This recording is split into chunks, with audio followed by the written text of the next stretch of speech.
ಮತ್ತೊಂದು ಕಡೆ ಚಿನ್ನಸ್ವಾಮಿ ಸ್ಟೇಡಿಯಂ ಬಳಿ ಕಾಲ್ತುಳಿತ ಪ್ರಕರಣ ವಿಚಾರಕ್ಕೆ ಸಂಬಂಧಪಟ್ಟಂತೆ ಸೆಕ್ಯೂರಿಟಿ ಲ್ಯಾಬ್ಸ್ ಅನ್ನುವಂಥ ಮಾತು ಕೇಳಿ ಬರ್ತಾ ಇತ್ತು. ಸೊ ಹಾಗಾಗಿ ಇದಕ್ಕೆ ಸಂಬಂಧಪಟ್ಟಂತ ಅಧಿಕಾರಿಗಳಿಗೆ ವರ್ಗಾವಣೆ ಅಥವಾ ಸಸ್ಪೆಂಡ್ ಶಾಕ್ ಎದುರಾಗುತ್ತಾ? ಯಾಕೆಂದ್ರೆ ಇವತ್ತು ಸ್ಥಳಕ್ಕೆ ಭೇಟಿ ನೀಡಿ home minister doctor G Parameshwar ಅವರು ಪರಿಶೀಲನೆ ಮಾಡಿದ್ರು. ಗೃಹ ಸಚಿವ ಪರಮೇಶ್ವರ್ ಶೀಘ್ರ ಅಧಿಕಾರಿಗಳ ಜೊತೆ ಚರ್ಚೆ ಮಾಡ್ತೀನಿ ಅಂತ ಕೂಡ ಹೇಳಿದ್ದಾರೆ. ಸ್ಟೇಡಿಯಂ ಬಳಿ ಕರ್ತವ್ಯದಲ್ಲಿ ಇದ್ದಂಥ ಅಧಿಕಾರಿಗಳಿಗೆ ಶೀಘ್ರವೇ ಶಾಕ್ ಕೊಡೋ ಸಾಧ್ಯತೆ ಇದೆ. ವಿವಿಧ ಠಾಣೆಗಳ ಪೊಲೀಸ್ ಅಧಿಕಾರಿಗಳು ನಿಯೋಜಿತರಾಗಿದ್ರು.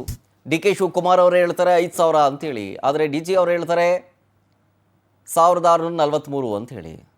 ಗೊತ್ತಿಲ್ಲ, ಅದ್ರ ಬಗ್ಗೆ ಏನೋ ಕ್ಲಾರಿಫಿಕೇಶನ್ ಇಲ್ಲ.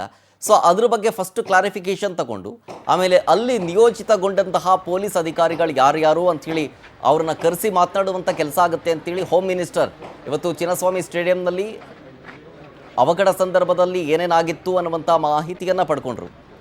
ಪೊಲೀಸ್ ಅಧಿಕಾರಿಗಳ ಜೊತೆ ಮಾಹಿತಿಯನ್ನು ಪಡ್ಕೊಂಡು ಇದ್ರ ಬಗ್ಗೆ ಕ್ರಮ ತೆಗೆದುಕೊಳ್ಳುವಂಥ ಭರವಸೆಯ ಮಾತುಗಳನ್ನು ಆಡಿದ್ದಾರೆ.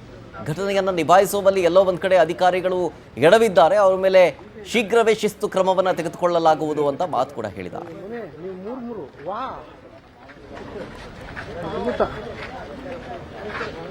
ಇವಾಗ ನೋಡ್ದ ನುಗ್ದ ಯಾರು